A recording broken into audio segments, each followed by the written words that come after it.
Hello बच्चों, स्वागत है आपका रेप्लिका वर्ल्ड में। आज हम लोग पढ़ रहे हैं वायरल जीनोम के बारे में। इससे पहले हम लोग वायरस के बारे में काफ़ी चीज़ें पढ़ चुके हैं, जैसे कि वायरस क्या होता है, कैप्सिड क्या होता है, कैप्सिड के कितने टाइप्स होते हैं, इस तरीके की चीज़ें हम पढ़ चुके हैं। साथ साथ में हम लोग वायरल कल्टीवेशन भी पढ़ चुके हैं। तो अगर आपने वो लेक्चर्स अभी तक नहीं देखे हैं तो उन लेक्चर्स को भी आप ज़रूर देखिएगा। चलिए कंटिन्यू करते हैं अपनी वीडियो में और देखते हैं कि वायरल जीनोम कैसे कैसे होते हैं और क्या होता है। तो सबसे पहले एक बात आपके लिए जानना ज़रूरी है कि जीनोम जो होते हैं दो टाइप के होते हैं। हम लोग सब जानते हैं ये चीज़, या तो डीएनए हो सकता है या आरएनए हो सकता है। ठीक है, अब डीएनए और आरएनए में भी टाइप्स हो सकते हैं, जैसे कि डीएनए अगर है तो सिंगल स्ट्रैंडेड हो सकता है डीएनए या डबल स्ट्रैंडेड हो सकता है। आरएनए अगर है तो सिंगल स्ट्रैंडेड आरएनए हो सकता है या डबल स्ट्रैंडेड आरएनए हो सकता है। तो जो वायरसेस होते हैं ये चारों टाइप के जीनोम वायरसेस में मिलते हैं, सिंगल स्ट्रैंडेड डीएनए हो या डबल स्ट्रैंडेड डीएनए हो, सिंगल स्ट्रैंडेड आरएनए हो या डबल स्ट्रैंडेड आरएनए हो, चारों टाइप के ही मिलते हैं। अगर हम मोस्ट इंपॉर्टेंटली बात करें तो एनिमल वायरसेस जो होते हैं, यानी कि ऐसे वायरसेस जो एनिमल में ग्रो करते हैं, ऐसे वायरसेस को हम एनिमल वायरसेस कहते हैं। और ये जो एनिमल वायरसेस होते हैं इनमें चारों टाइप के आपको जीनोम देखने को मिल जाएंगे। जबकि जो प्लांट वायरसेस होते हैं वो ज़्यादातर सिंगल स्ट्रैंडेड आरएनए जीनोम वाले होते हैं। कैसे होते हैं? सिंगल स्ट्रैंडेड आरएनए जीनोम वाले होते हैं। और जो बैक्टीरियल वायरसेस होते हैं, जिनको हम बैक्टीरियोफेजेस कहते हैं, वो ज़्यादातर डबल स्ट्रैंडेड डीएनए वाले होते हैं। तो ये एक इंपॉर्टेंट चीज़ है जो आपको ध्यान रखनी चाहिए। चलिए अब हम लोग बात करते हैं साइज़ ऑफ जीनोम की। ठीक है, बात आती है कि साइज़ ऑफ जीनोम, यानी जीनोम का साइज़ कितना होता है वायरस का। तो जो साइज़ होता है वो वेरी करता है, यानी अलग अलग होता है। साइज़ बहुत छोटा भी हो सकता है और साइज़ बहुत बड़ा भी हो सकता है जीनोम का। छोटे की बात करें तो जैसे कि MS2 या QB वायरसेस जो होते हैं, MS2 या QB वायरसेस जो होते हैं उनका जीनोम बहुत ज़्यादा छोटा होता है। सबसे छोटा जीनोम होता है इनका, 4000 न्यूक्लियोटाइड तक का इनका जीनोम हो सकता है, जो कि सिर्फ 3 या 4 प्रोटीन्स तक ही कोड कर सकता है। इसके अलावा अगर हम बात करें बड़े जीनोम की, तो जैसे कि T11 बैक्टीरियोफाज होता है या हर्पीस वायरस होता है या वैक्सीनिया वायरसेस होते हैं, इनका जीनोम बड़ा होता है। इनका जीनोम हो सकता है 1 से लेके 2 × 10⁵ न्यूक्लियोटाइड्स तक, इतने न्यूक्लियोटाइड्स इनके जीनोम में हो सकते हैं। और ये 100 से भी ऊपर प्रोटीन्स तक के लिए कोड कर सकते हैं। ठीक है, तो बात होती है साइज़ की अगर, तो साइज़ ग्रेटली वेरी करता है। छोटा भी हो सकता है बहुत ज़्यादा, जैसे कि MS2 और QB वायरस में, और बहुत बड़ा भी हो सकता है जैसे हर्पीस वायरस और वैक्सीनिया वायरस में। ठीक है, तो इस तरीके से जो साइज़ है जीनोम का वो वेरी करता है। तो आज के लेक्चर में हम लोग सिर्फ डीएनए वायरस के बारे में समझेंगे कि डीएनए वायरसेस कौन से होते हैं, यानी ऐसे वायरसेस जो कि डीएनए कंटेन करते हैं। बच्चों, एक बहुत ही इंपॉर्टेंट चीज़ ये है कि जैसे कि मैंने आपको बताया कि डीएनए में भी दो टाइप के हो सकते हैं, या तो डबल स्ट्रैंडेड डीएनए हो सकते हैं या सिंगल स्ट्रैंडेड हो सकते हैं।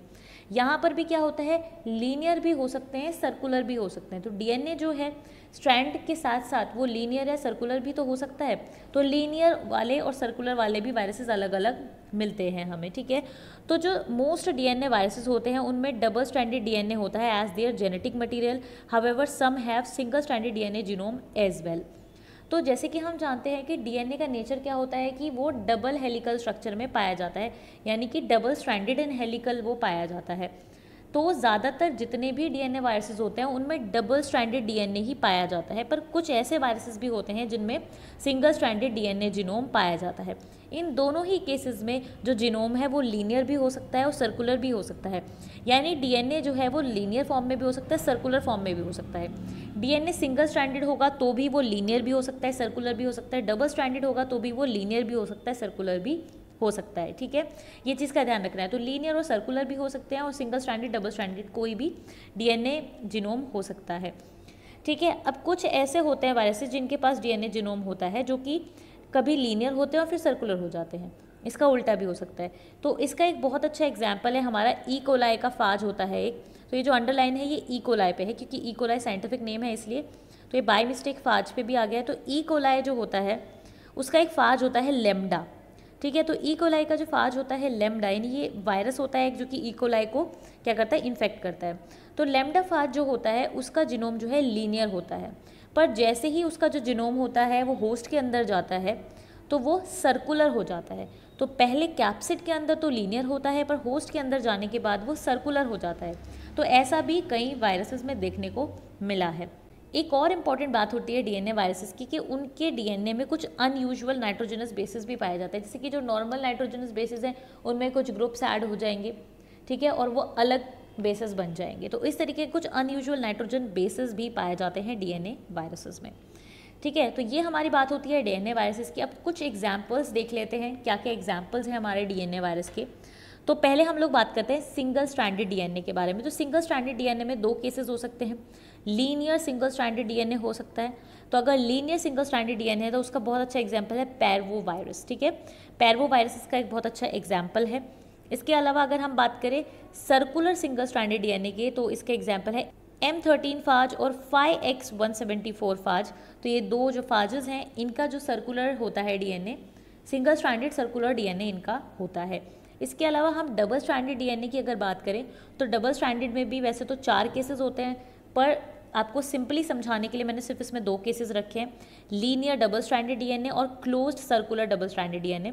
तो डबल स्ट्रैंडेड डीएनए में डीएनए लीनियर भी हो सकता है, जैसे कि herpes virus, adeno virus, lambda phage, इनका डीएनए कैसा होता है, डबल स्ट्रैंडेड होता है पर लीनियर होता है। इसके अलावा कुछ ऐसे होते हैं जिनका डीएनए डबल स्ट्रैंडेड होता है और क्लोज्ड सर्कुलर होता है, यानी बंद होता है पूरी तरीके से और सर्कुलर होता है। इसका एग्जाम्पल है पेपिलोमा वायरस और PM2 फाज। ठीक है, तो इस तरीके के ये कुछ इंपॉर्टेंट एग्जाम्पल्स हैं डीएनए वायरसेस के, ये आपको पता ही होने चाहिए, और कैटेगरी वाइज भी मैंने आपको बता दिया। इसके अलावा हम कुछ स्ट्रक्चर देख लेते हैं, जैसे कि ये जो आप देख रहे हैं ये है हमारा हर्पीस वायरस। ठीक है, तो हर्पीस वायरस में आप देख सकते हैं कि जो बाहर की तरफ है ये इसका एनवलप है और ये ऊपर की तरफ एनवलप प्रोटीन्स हैं। ठीक है, अंदर जो है वो कैप्सिड है हमारा, और कैप्सिड के अंदर हमारा क्या है, जेनेटिक मटेरियल है। इसका जेनेटिक मटेरियल होता है double stranded DNA. Double stranded DNA भी लीनियर होता है, तो हर्पीस वायरस में क्या होता है, लीनियर डबल स्ट्रैंडेड डीएनए होता है, जैसे कि आप देख सकते हैं। ये हमारा एग्जाम्पल था किसका, हर्पीस वायरस का, ये हमारा स्ट्रक्चर था, और ये एग्जाम्पल था linear double stranded DNA virus का। चलते हैं नेक्स्ट पे, जो कि है पैरवो वायरस। तो पैरवो वायरस में आप देख सकते हैं कैप्सिड है नॉर्मल, ठीक है, और यहाँ पे आप देख सकते हैं कि एक लीनियर सिंगल स्ट्रैंडेड डीएनए है। तो ये एग्जाम्पल किसका है, linear single stranded DNA genome containing virus का। तो पैरवो वायरस में लीनियर सिंगल स्ट्रैंडेड डीएनए होता है, ये स्ट्रक्चर है पैरवो वायरस का।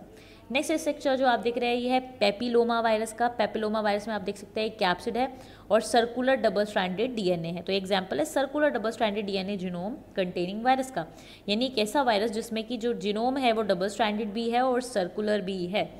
ठीक है, तो circular double stranded DNA and this is capsid, ये है हमारा पेपिलोमा वायरस। नेक्स्ट हमारा वायरस जो आप देख सकते हैं ये है M13 बैक्टीरियोफाज।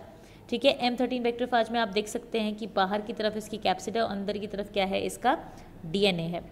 ठीक है, तो इस तरीके से हमारा होता है ये। तो आप देख सकते हैं M13 में कैसे होता है, सर्कुलर होता है पर सिंगल स्ट्रैंडेड डीएनए होता है। तो डीएनए सिंगल स्ट्रैंडेड होगा पर सर्कुलर होगा। तो बच्चों इस तरीके से ये आपने देखा स्ट्रक्चर हमारे डीएनए वायरसेस का। आज हमने पढ़ा डीएनए वायरसेस के बारे में और हमने वायरल जीनोम के बारे में पढ़ा। अगले लेक्चर्स में हम लोग आरएनए वायरसेस के बारे में पढ़ेंगे।